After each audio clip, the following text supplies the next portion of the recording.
Voilà, mesdames et messieurs, ça me fait très plaisir d'être de retour. J'ai l'impression que c'était hier, mais l'année passée, il y avait beaucoup de neige. Je me rappelle, parce qu'il y avait peu de monde, parce que les routes ne fonctionnaient pas. Les trains fonctionnaient par contre.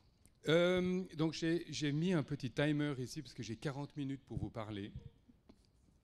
Je vais essayer de faire ça bien et rapidement.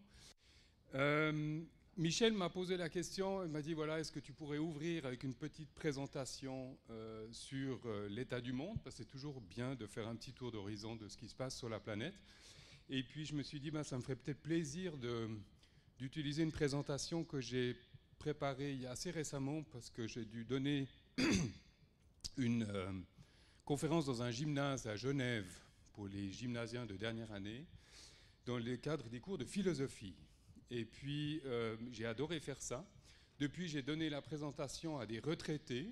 Alors là, ce n'était pas dans le cadre d'un cours de philosophie, parce que les retraités ne font pas forcément de la philosophie. Mais je me suis rendu compte, en fait, que ça fait du bien de faire un petit peu un tour d'horizon. For the English-speaking colleagues, sorry, this is all going to be double French. But the slides, I think you'll understand them. And by the way, you know everything about what we're going to talk. Donc, brièvement, la planète Terre, avec cette magnifique photo des années, de l'année 1969, en fait, c'était la petite fusée qui partait sur la Lune.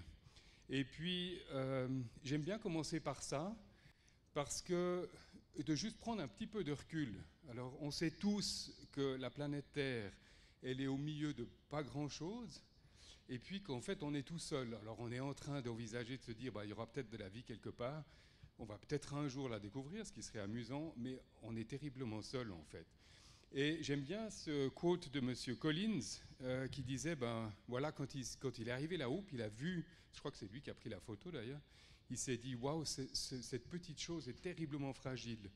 Et puis pour ceux qui connaissent Star Trek, alors j'ai essayé avec les gymnasiens, il n'y a personne qui connaissait Star Trek, puis là on sent qu'on prend un peu de l'âge, mais donc William Shatner, qui est parti dans l'espace avec un de ces très riches qui fabrique des petits vaisseaux, lui par contre, il a dit, mais j'ai pas regardé la Terre en fait, j'ai regardé beaucoup plus loin. Et puis en fait, avec tout ce qu'il avait entendu, avec toutes ces questions qu'on s'est posées, il s'est dit, mais en fait tout ça, c'était rien. Moi, j'ai juste vu la mort. Alors, évidemment, c'était un statement assez fort.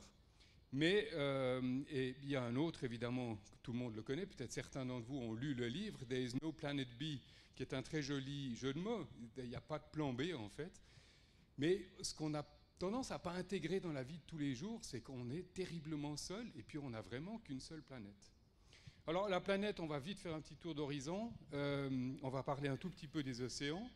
On va parler un tout petit peu de l'atmosphère, c'est pas ma spécialité. On va parler de l'atmosphère ici, et puis on va parler un tout petit peu des forêts tropicales.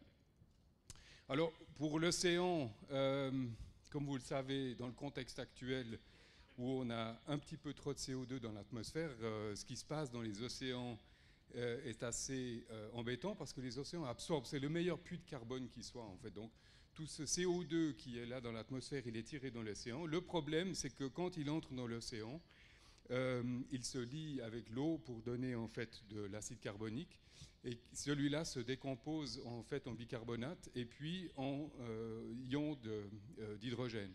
Les ions hydrogène, c'est bêtement ce qui rend l'eau acide. Et puis ça, c'est un énorme problème parce que les océans s'acidifient, mais ça sera surtout un problème pour toute la faune qui est basée sur le calcium. Les océans aussi, peut-être parler de l'impact qu'on a sur les océans. Je vous montre ce petit graphe-là. Ce qui est impressionnant, c'est qu'en 1950, avec les bateaux de pêche, on sortait 1% des poissons. En 1980, on sortait avec des bateaux beaucoup plus gros, 33%. Et puis aujourd'hui, avec des bateaux absolument énormes, on sort 63% des espèces et de la quantité de poissons sur Terre. Et ce qui est aussi intéressant, c'est que d'un point de vue sociologique, ça n'a rien amélioré pour l'humanité, parce que maintenant, on a des énormes bateaux qui sortent à peu près 65% de tout le poisson et qui n'emploient que 4% des pêcheurs sur la planète. Et puis, si on regarde par exemple, alors, je ne sais pas s'il y a des Portugais dans la salle, mais par exemple la morue, c'est très bon, mais quand on voit ce qui se passe au niveau de la morue, ben on voit typiquement dans les années 60-70, on a inventé ces énormes bateaux, donc il y a eu un pic de pêche monstrueux, et puis depuis c'est l'hécatombe. Et puis on voit maintenant qu'en gros la pêche à la morue, c'est quelque chose qui n'existe quasiment plus.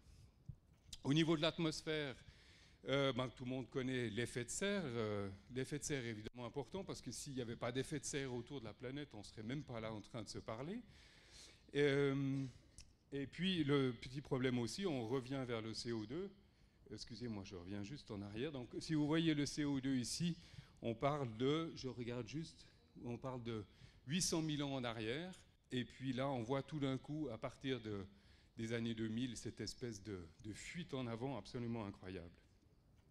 Ce dont on parle un peu moins, mais c'est aussi très important, c'est le méthane.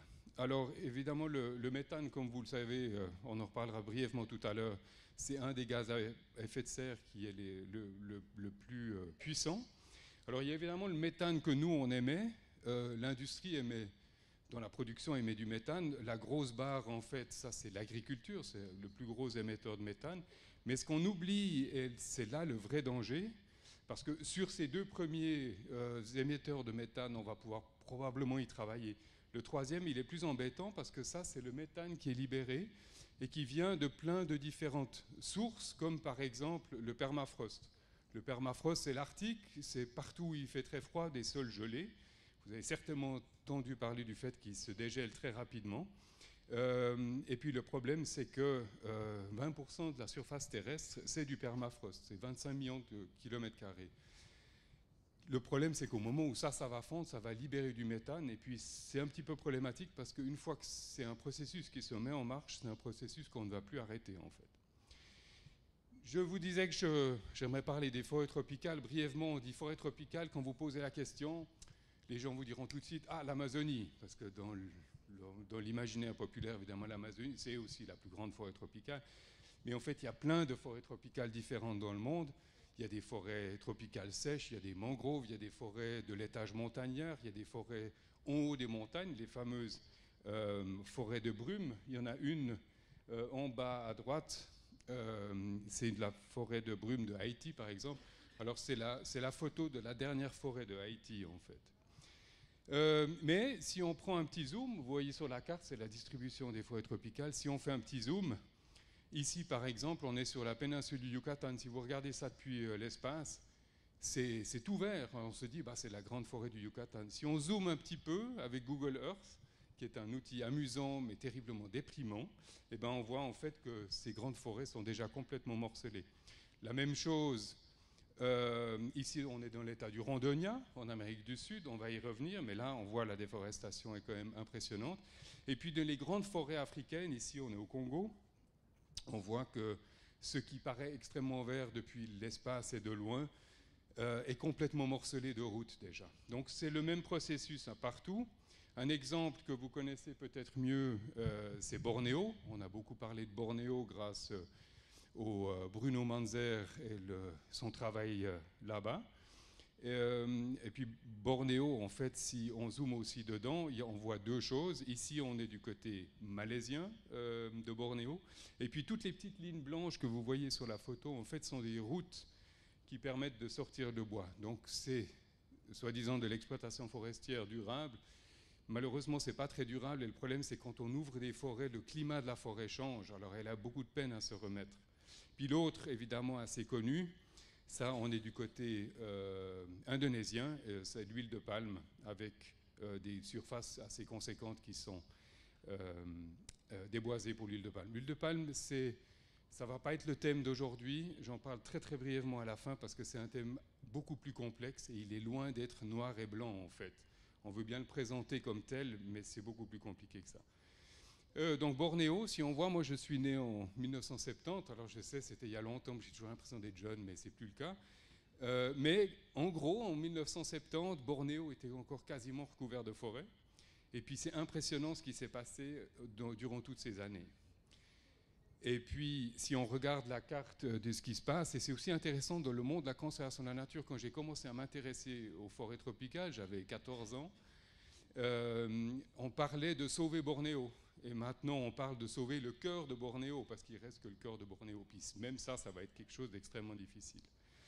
Alors si on regarde l'ensemble des forêts tropicales, j'adore ce petit graphique, parce que ici, c'est un graphique qui date d'à peu près 2008-2010, et en fait, c'était la prédiction de ce qui allait arriver depuis 2030. Alors je vous rassure, on est parfaitement sur le chemin et sur la bonne courbe, avec une déforestation qui s'arrête malheureusement pas. Un truc qui est intéressant, on voit l'Australie qui est très rouge. Ça, c'est pas de la déforestation dans l'ouest australien, dans l'est australien, excusez-moi. Ça, c'est tous les feux de forêt, en fait, que l'Australie n'arrive plus à maîtriser. Alors, évidemment, le constat, il n'est pas très très joli, mais on pourrait se dire, heureusement, on a des aires protégées. Alors j'aime bien cette dame qui a l'air très contente, parce qu'en fait, je ne sais pas pourquoi j'ai pris cette photo, parce qu'elle est dans un champ de colza, donc c'est pas très air protégé, mais enfin c'est pas grave. Mais j'aime bien cette dame qui se réjouit. Mais on peut se poser la question de savoir, est-ce qu'on a des aires protégées qui sont vraiment protégées?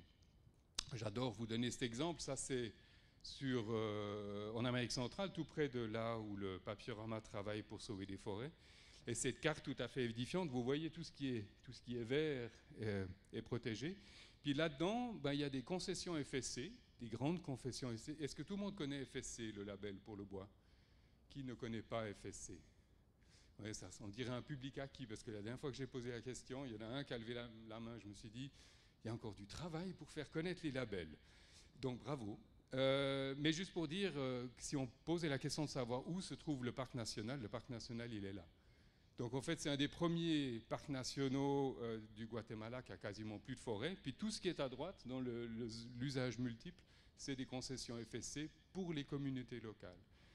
Et puis typiquement aussi, peut-être vous avez entendu parler de la grande forêt du Lacandon, qui est une forêt absolument extraordinaire, mais même là, l'État est incapable de protéger ces forêts.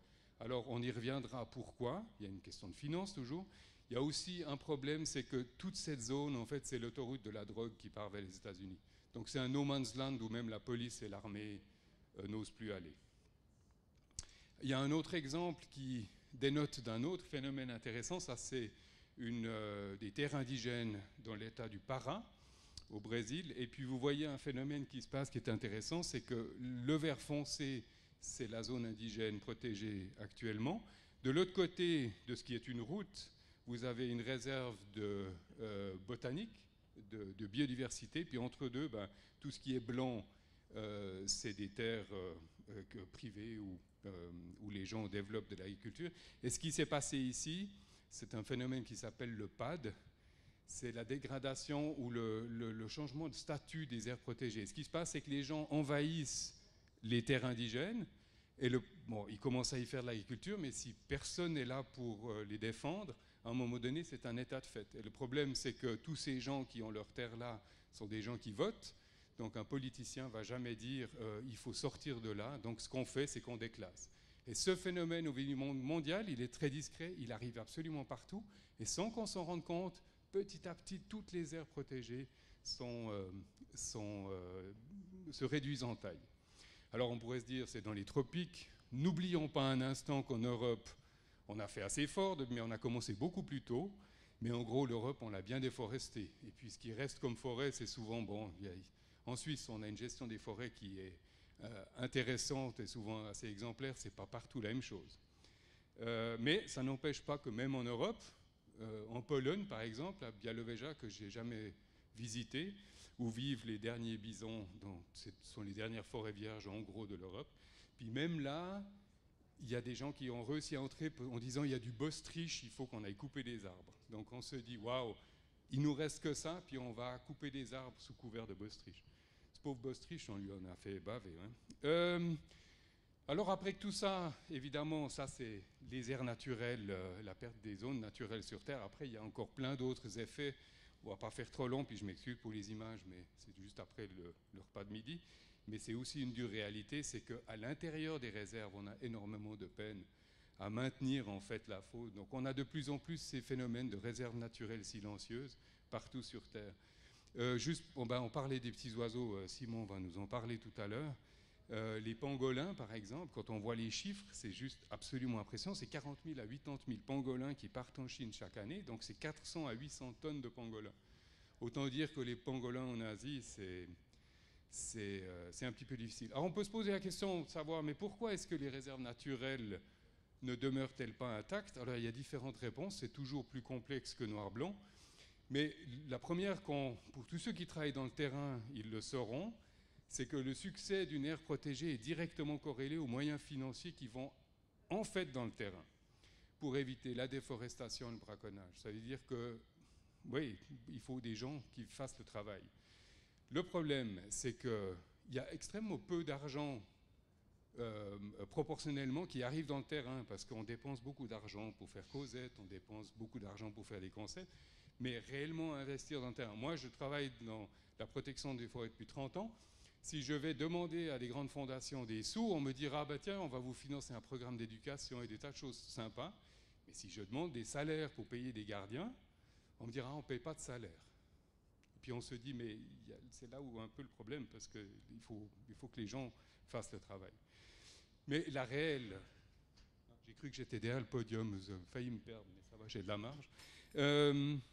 Mais le réel problème, en fait, c'est la pression incroyable qu'il y a sur les aires protégées, et qui ne sont pas tellement protégées, parce que politiquement, souvent, il ne se passe pas grand-chose.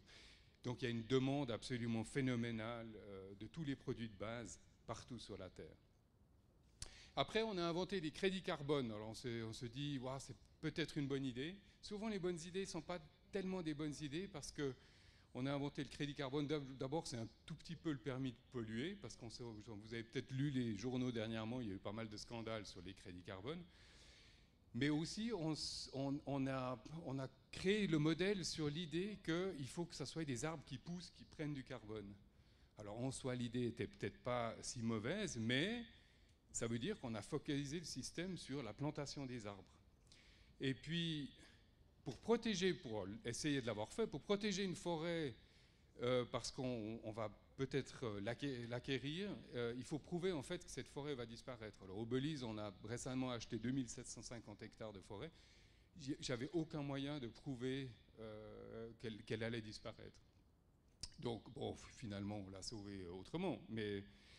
Et puis, le très grand problème, là où le système a une faille majeure, c'est que les forêts qui ont déjà un statut de forêt protégée n'accèdent pas au système des crédits carbone. Ça veut dire qu'il n'y a pas d'incitation pour les gouvernements, en fait, à protéger ces forêts correctement. Si maintenant, une forêt qui a un statut protégé recevait même un demi-crédit carbone par tonne, ça serait une manne financière où n'importe quel gouvernement disait qu'on va peut-être protéger nos forêts, surtout qu'avec les nouveaux systèmes satellites, Sentinelle de Airbus par exemple, on peut savoir si un arbre est coupé sous le couvert forestier, tellement c'est précis depuis l'espace. Donc voilà, c'est un système qui ne fait pas beaucoup de sens. Par contre, là où il y a un paradoxe incroyable, c'est que depuis 1990, on a commencé à parler de ces crédits carbone, on a détruit 420 millions d'hectares de forêt, puis on en a planté 123 millions, dont à peu près 45% sont des monocultures. Puis n'importe quel enfant de 4 ans et demi, peut-être même 4 ans, vous direz, mais est-ce que ça ne ferait pas plus de sens d'arrêter de brûler des forêts plutôt que de vouloir en planter? Pour moi, c'est logique, mais malheureusement, je ne crois pas que le monde fonctionne comme ça. Bon voilà, ici on a parlé de zones naturelles, mais après les défis au niveau de la planète, vous les connaissez tous, ils sont monstrueux. Alors évidemment la perte de la biodiversité, c'est quelque chose qui intéresse peut-être pas toujours le grand public, mais par contre c'est vrai que le collapse est assez impressionnant. Si on regarde les chiffres ici, c'est déjà, on va parler poissons aujourd'hui, c'est la perte des espèces de poissons douces, c'est 83% maintenant depuis 1970, ou qui sont gravement menacées. Et puis on voit aussi sur tous les groupes le nombre d'espèces qui actuellement, puis encore c'est des estimations, qui sont menacées d'extinction. Donc on est à peu près à 40 000 espèces. Par contre, ce qui est intéressant, si on regarde les différents groupes, on se dit mais d'où viennent ces 40 000 espèces? Parce qu'on regarde les animaux, mais en fait, si on regarde bien, 22 000 espèces ou plus sont des plantes. On a tendance à oublier les plantes, mais la diversité des plantes, on la perd aussi vite que celle des animaux, si ce n'est plus. Donc tout ça, on pourrait se dire, qu'est-ce qui sont les facteurs qui font qu'on perd tout ça? Alors moi, j'aime bien faire ce petit quiz. Alors je vais le traverser assez rapidement, mais qu'est-ce qu'est-ce qui... Attendez, je trouve mon petit bouton. Voilà, demande aujourd'hui 26% des terres de la planète. Qu'est-ce qui utilise 35% de toutes les terres cultivables? Qu'est-ce qui est responsable de la dégradation de 70% des sols dans les régions moins humides de la planète? Responsable d'environ 20% des émissions de gaz à effet de serre? Responsable de 37% des émissions de méthane, on a vu, pire que le CO2, responsable de 65% des émissions de protoxyde d'azote sur la Terre, qui est encore pire que le méthane, et puis utilise plus de 30% de l'eau utilisée par l'homme dans le monde, est la plus grande source de pollution de l'eau sur Terre, ça c'est aussi lié aux petits poissons, et puis responsable de 66% de l'ammoniac émis dans le monde, qui contribue à l'acidification des habitats. Est-ce que quelqu'un a une réponse? Oh, merci. Alors, c'était aussi déjà un meilleur quota de réponses ici. Et puis, j'avais oublié de parler de l'Amérique du Sud. Et en effet, la viande et puis la production de fourrage. Et puis, si on prend quelques chiffres qui donnent un peu le vertige, moi, ça m'a donné le vertige, ils sont tout récents, ces chiffres.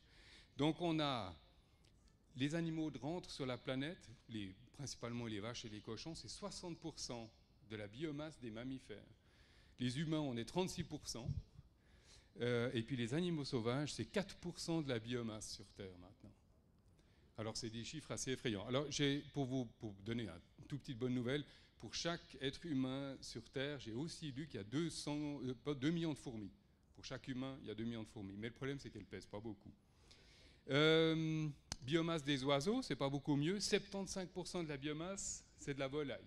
Donc ces oiseaux qu'on élève pour les manger, puis 25% les oiseaux sauvages. Et si on regarde la biomasse humaine, donc nous on est 0,01% de la biomasse totale, et puis nos activités ont réduit de 6 fois la biomasse des mammifères marins et les terrestres sauvages, et de la moitié de la biomasse des végétaux. Et puis tout ça, c'est en gros depuis le XXe siècle. Alors, quand on parle de viande, c'est toujours bien de regarder un peu des statistiques. Ben, on voit une chose, c'est que partout, ça continue d'augmenter. Mauvaise nouvelle, ça ne va pas diminuer. Certainement pas dans les trends actuels. Un truc amusant, c'est qu'il y a une anomalie dans ce graphique. Est-ce qu'il y a quelqu'un qui a une idée de ce qui a pu se passer là? Moi, je me suis dit, c'est les pays de l'Est qui ont rejoint l'Europe, puis ils mangeaient moins de viande, mais en fait, ce n'était pas ça. Quelqu'un a une idée? C'est la crise de la vache folle, où tout d'un coup, on s'est dit, oh, il faut peut-être qu'on arrête de manger du bœuf parce qu'on devient fou. Et puis, évidemment, pour nourrir toutes ces bêtes dans le monde, ben, c'est sûr qu'elles ne mangent pas dans des jolis prés verts, qui sont très très verts, mais elles mangent du fourrage. Alors, le soya, vous en avez entendu parler. Je vous montre quelques graphiques du soya. D'abord, l'exportation du soya depuis le Brésil, avec le graphique en bleu. Et puis aussi de voir en fait où va ce soya. Donc on voit que toute la production de l'Amérique du Nord et du Brésil part en Chine. Parce qu'en Chine, il y a quelques Chinois, mais il y a aussi des fabriques de cochons sur 20 étages maintenant. Donc la Hollande, c'est pas mal aussi. On n'a fait que 5 étages pour nos usines de cochons. Donc là, il y a évidemment un sérieux problème. Alors évidemment, depuis l'Amérique du Sud, depuis le Brésil, il y a aussi une petite ligne qui va vers l'Europe, mais quand on sait ce que cette petite ligne représente déjà, c'est juste que ce qui part en Chine est absolument énorme. Ce qui est aussi intéressant, c'est qu'on voit l'explosion en bas à gauche des importations chinoises, et on voit aussi, c'est très intéressant, si vous regardez les années 80, les États-Unis étaient le plus grand producteur de soya, et puis a été largement dépassé par le Brésil. Et on estime que sur la planète, la production de soya va encore doubler d'ici 2050. Mais il faut toujours, parce qu'on dit oui, mais c'est tous ces végétariens qui mangent leur tofu. Mais non, 75% du soya, c'est transformé en fourrage pour faire de la viande en fait. 19% on en fait de l'huile à frire ou bien pour faire bouger des véhicules, et 6% sont consommés par des humains. Et ce qui fait souci, ben, comme dit, c'est que la consommation de la viande va doubler d'ici 2050. Mais qu'est-ce qu'on va faire avec ça? Est-ce que, parce qu'on peut augmenter les rendements, mais à quel prix pour l'environnement? Et il y a un phénomène très intéressant, parce qu'on a beaucoup parlé du Brésil dernièrement, mais sous un président fort gentil qui voulait faire des bonnes choses au Brésil, on a en 2008 fait un moratoire sur le soya. Et puis, alors tout le monde s'en est félicité parce qu'en effet, la déforestation en Amazonie a baissé. Oui, mais là, avec monsieur Yu Du qui a fait ce petit graphique, on voit ici en 2008 le moratoire qui commence en Amazonie. Donc en rouge, ce qui se serait passé au niveau de la déforestation et ce dont tout le monde se félicite, cette courbe bleue qui descend, qui est la déforestation réelle. Par contre, il y a un tout petit truc qu'on a oublié de regarder en haut aussi, c'est ça, ce qui se passe dans le Cerrado en 2008. Le scénario aurait fait une déforestation qui aurait baissé dans le Cerrado, et en fait, elle a complètement explosé. Et si on regarde la carte de ce qui s'est passé pendant les 15 dernières années, on voit toute la frange sud de l'Amazone, ce qu'on appelle la grande barrière de feu, plus toutes les forêts qui sont subtropicales, comme le Cerrado et au Paraguay, bah, tout ça, ça a disparu en 15 ans. Alors, dans le terrain, ça donne ceci. Là, on est dans le Chaco du Paraguay. Ça, ce qui s'est passé là, c'est 12 ans. Mais vous imaginez un tout petit peu la surface. Et puis, vous voyez des jolis champs. Alors, il faut quand même reconnaître au Paraguay qu'ils font beaucoup de soya, mais ils ont mis des corridors biologiques. C'est un grand thème en Suisse, mais le corridor biologique en Suisse va probablement être plus difficile à faire que de le faire au Paraguay. Ce qui est très intéressant, parce qu'on se dit toujours, oui, mais la viande, etc. Mais l'Institut de Wackernagel, avec M. Herb en 2016, ils ont fait une étude, j'ai un peu simplifié le tableau qui était assez complexe. Ils ont regardé certains paramètres. Donc en haut, vous avez en première colonne une consommation de viande qui va augmenter. Vous avez au milieu le business as usual, c'est-à-dire qu'on reste à la consommation actuelle. Et puis ensuite, vous avez encore à la fin, vous avez une consommation végétarienne au niveau de la planète, et puis tout à droite, vegan. Alors on dit toujours, ouais, les végans, des fois ils sont un peu extrêmes. Il y a des végans extrêmes comme il y a des mangeurs de viande extrêmes. Mais il faut quand même, d'un point de vue strictement scientifique, regarder une chose, c'est qu'ensuite, sur la colonne de gauche, on voit les rendements, les engrais. Donc en première colonne, avec des rendements maximum, ce qu'on peut faire. Ensuite, les rendements actuels sont la FAO, puis les rendements en agriculture biologique. Et tous ces calculs, c'est pour voir est-ce qu'on peut nourrir l'humanité sans déforestation. Ben, si vous regardez les colonnes, c'est très simple. Avec encore plus de viande, c'est absolument impossible de ne pas avoir de déforestation. Le business as usual, en bio, ça ne veut pas marcher, mais en poussant les rendements au maximum avec encore plus d'engrais de pesticides, ça pourrait marcher. Si tout le monde décidait de devenir végétarien ou presque, on y est quasiment. En bio, on a encore un tout petit peu de problème parce qu'évidemment, il y a à peu près 20% de rendement moins. Et puis, force est de reconnaître que si on passait tous un peu vegan, moi je ne le suis pas, je suis juste végétarien. Ouais, ça cause la raclette de temps à autre. On est en Suisse quand même. Mais voilà, ça veut simplement dire qu'il va quand même falloir faire des choix. En parlant de ça, j'aimerais brièvement revenir vers la Suisse. Michel, c'est pas mal, hein. J'ai mon timer ici, je pense que je vais y arriver. En Suisse, on se dit, ben voilà, quoi en Suisse? Mais ensuite, en Suisse, on importe en fait 300 tonnes de fourrage de soya du Brésil. On importe en fait 600 tonnes à peu près, mais le reste vient de l'Europe. Mais il y a 300 tonnes de fourrage de soya du Brésil. Alors on pourrait se dire, mais 300 tonnes, c'est quand même beaucoup. 300 tonnes, on remplit quelquefois cette salle-là. Oui, ce tout petit problème, c'est que c'est tous les jours. Et puis, ce n'est pas les jours ouvrables, c'est tous les jours de l'année, donc c'est répercuté. Donc vous imaginez ça, et puis en fait, si on veut un tout petit peu se représenter, parce que c'est en fait les 2 cantons de Bâle qu'on a déforestés uniquement pour nourrir le bétail suisse. On se dit 2 cantons de Bâle, c'est pas beaucoup, mais extrapoler ça à tous les pays européens, à tous les pays qui importent en fait du fourrage brésilien, après on comprend pourquoi il n'y a plus de forêt au sud de l'Amazonie. Il y a encore un autre problème, c'est l'équation de la vache. Moi, j'ai fait mon gymnase au Belvédère, puis mon collège secondaire à Morges, donc je suis un peu de retour au pays. Mais j'ai toujours été nul en maths, au grand désespoir de mon prof de physique du gymnase que j'ai recroisé dernièrement, qui se rappelait à quel point j'étais nul. C'était gênant. Mais l'équation de la vache, ça j'arrive. Donc vous avez une mâche, et puis vous faites entrer du soya dans la vache. Puis dans la vache, il se passe des trucs, puis de l'autre côté, il y a une bouse. Pas compliqué. Le seul problème avec cette petite chose-là, si on combine ça encore avec tous les engrais qu'on balance en Suisse sur nos champs, eh ben on a un problème, c'est que maintenant on a un engraissement, une eutrophisation absolument affolante partout, mais aussi il y a tellement d'azote dans le sol qu'en été, quand il y a ces cycles courts avec les orages, ça pleut partout. Je vais vous donner un exemple. Quand j'ai fait l'Uni à Neuch et puis qu'on faisait de la botanique, on allait juste au-dessus du jardin botanique, il y avait des prairies sèches. C'était des champs d'orchidées. 30 ans plus tard, je crois que j'en ai compté 5 l'année passée. On n'a rien changé, c'est managé par ProNatura, très bien. Et puis, en fait, toutes les orchidées ont disparu parce que ça devient naturellement trop gras depuis le ciel. Les forestiers vous le diront, eux, ils comprennent ce qui se passe, surtout à Neuge, parce qu'en fait, il y a tellement de ronces dans la forêt que le rajeunissement naturel des forêts se fait plus, parce que les petits arbres, déjà la graine, elle tombe quasiment plus au sol, mais en plus ça, les petits arbres ont plus de chance. J'ai dit que je ne vous parlerai pas d'huile de palme. Peut-être qu'une autre fois, on parlera un peu d'huile de palme parce que c'est un sujet autrement plus complexe. Là, on vous dit souvent, hey, maintenant dans le marketing, pas d'huile de palme. Mais il ne faut juste pas oublier que l'huile de palme, c'est 5 fois moins de déforestation que tout ce qu'on fait pour faire de la viande. Et puis, c'est énormément plus rentable. Le problème de l'huile de palme, ce n'est pas l'huile de palme, c'est comment on la fait dans les paysages et puis comment on organise les choses. Et ça, c'est fait n'importe comment. Mais l'industrie de l'huile de palme est en train de profondément changer. Donc, il faudrait peut-être qu'on change un peu le regard qu'on a là-dessus. Voilà, rapidement, la Terre, ben voilà, c'est en train de devenir une mosaïque pas très jolie.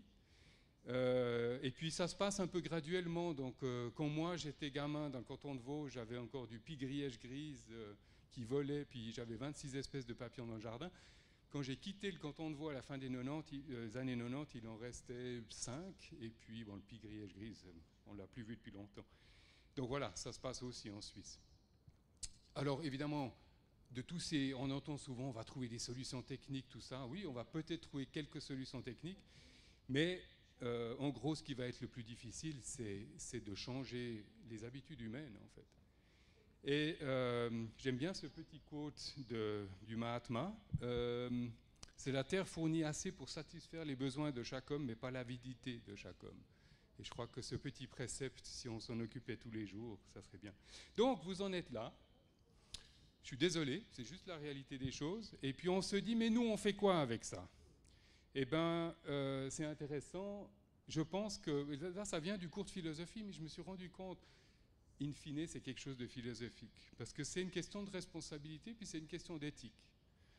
Alors, on a deux options quand on voit tout ce qui se passe. On peut se dire, le monde est foutu. Alors, autant profiter à fond pendant qu'on peut. Pourquoi pas? Après, c'est un choix. Ou alors, on peut se dire, je prends pleinement conscience de ce qui se passe et simplement se dire, je ne veux pas en être co-responsable. Et puis, aussi, changer ses habitudes. On se dit, oui, mais si moi je fais ça, et puis les autres font pas, ça ne sert à rien. Oui, mais c'est une goutte d'eau. Et puis l'addition de tous ces millions de gouttes d'eau, c'est le seul truc qui fera qu'on pourra peut-être changer le cours de là où on va, en fait. Et puis, moi, je vais juste vous donner quelques pistes. Moi, je ne suis pas là pour vous dire ce qu'il faut faire. Vous faites absolument ce que vous voulez. Mais je trouve que c'est quand même sympa de vite traverser ça. Donc c'est pas parce que, la réalité est complètement anxiogène, je ne sais pas comment c'est pour vous, des fois moi j'ai un peu des sueurs froides, et puis que surtout que c'est pas joli, mais il ne faut pas non plus se sentir complètement impuissant puis baisser les bras. Petit colibri. J'aime beaucoup les colibris d'ailleurs. Il faut aussi peut-être qu'on arrête de penser que ce sont les autres, les gouvernements, les politiques, l'État, l'ONU, qui détiennent la solution puis qui vont résoudre les problèmes. Certes, ça va passer par ça, mais individuellement, c'est là que le processus commence.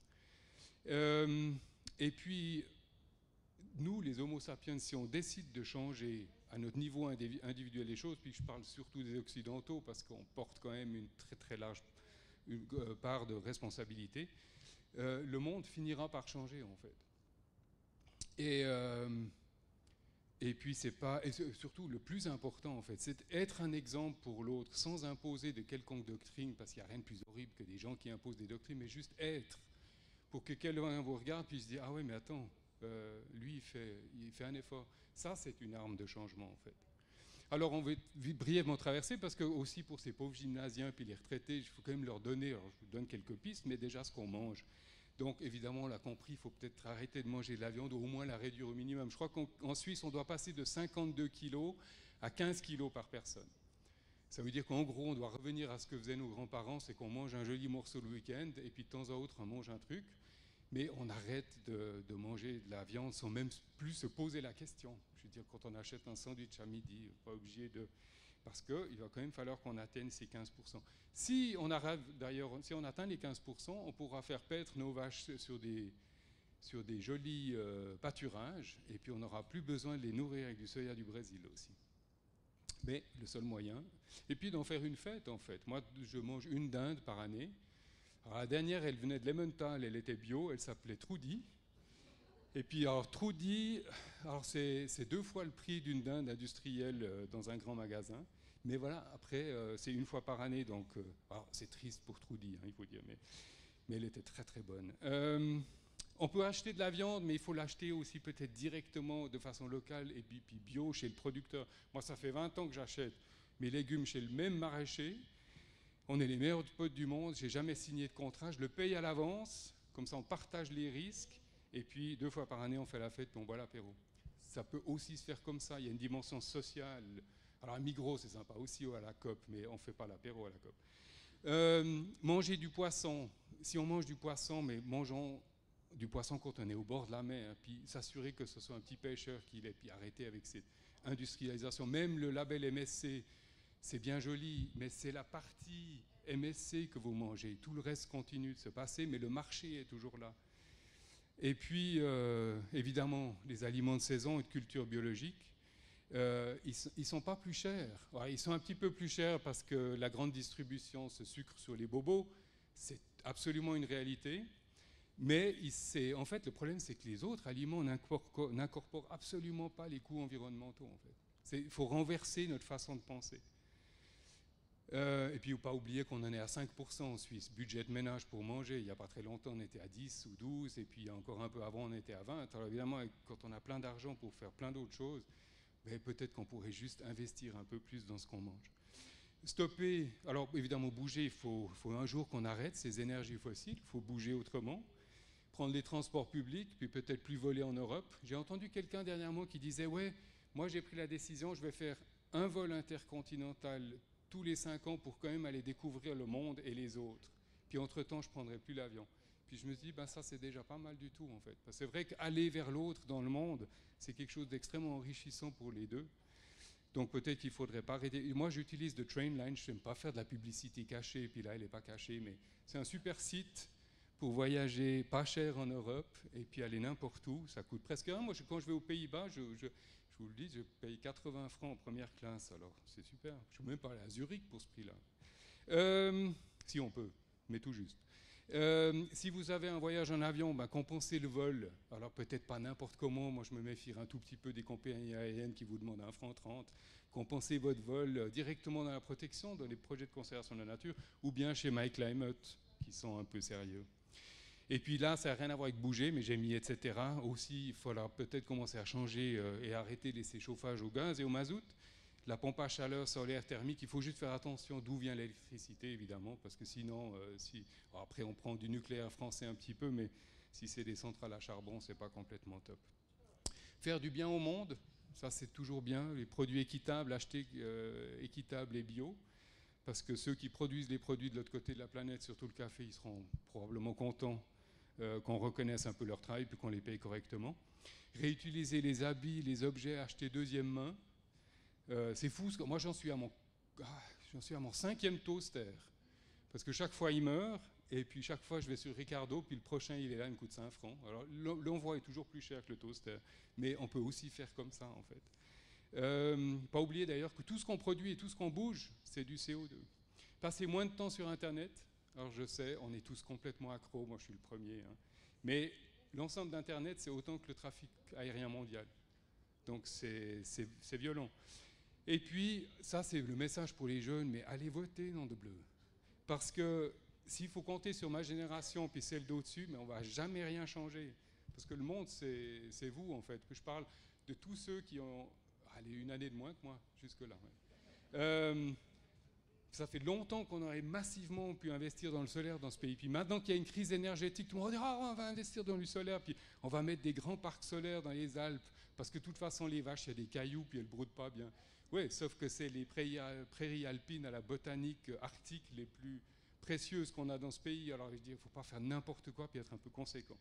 La mauvaise foi, on sait qu'elle existe, mais voilà, c'était un peu tard. On aurait commencé à 30 ans, on serait probablement relativement indépendants dans ce pays.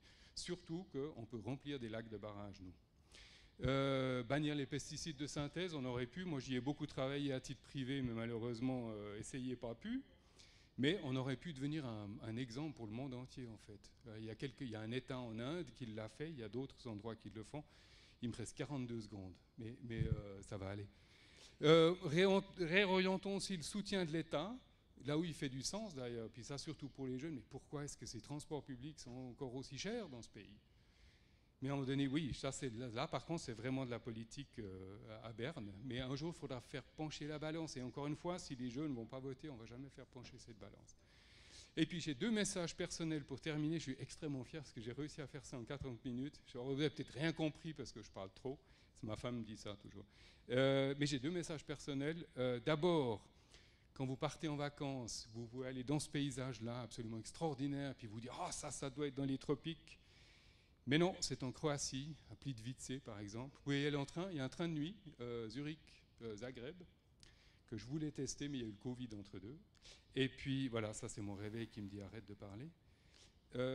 Et puis l'autre message, c'est que de temps à autre, au lieu d'aller au magasin, puis de consommer, puis d'acheter, on peut aussi aller dans la nature, faire un pique-nique avec les gens qu'on aime parce que c'est joli. Et c'est d'ailleurs ce que j'ai dit aux gymnasiens. J'ai dit, vous savez, il ne faut pas attendre d'avoir mon âge canonique pour se rendre compte que ce qui est le plus précieux, ce n'est pas tout ce qu'on achète au magasin, c'est le temps qu'on passe avec les gens qu'on aime. Puis il y a une fille qui a fait « Oh !» Puis alors je l'ai regardée, puis j'ai dit bah, « Mademoiselle, elle a compris, elle est devenue toute rouge, la peau, j'ai cru qu'elle allait pleurer. » Mais voilà, c'est ça que je voulais vous dire. J'ai dépassé de 30 secondes, mais je vous remercie de votre attention. C'est simple.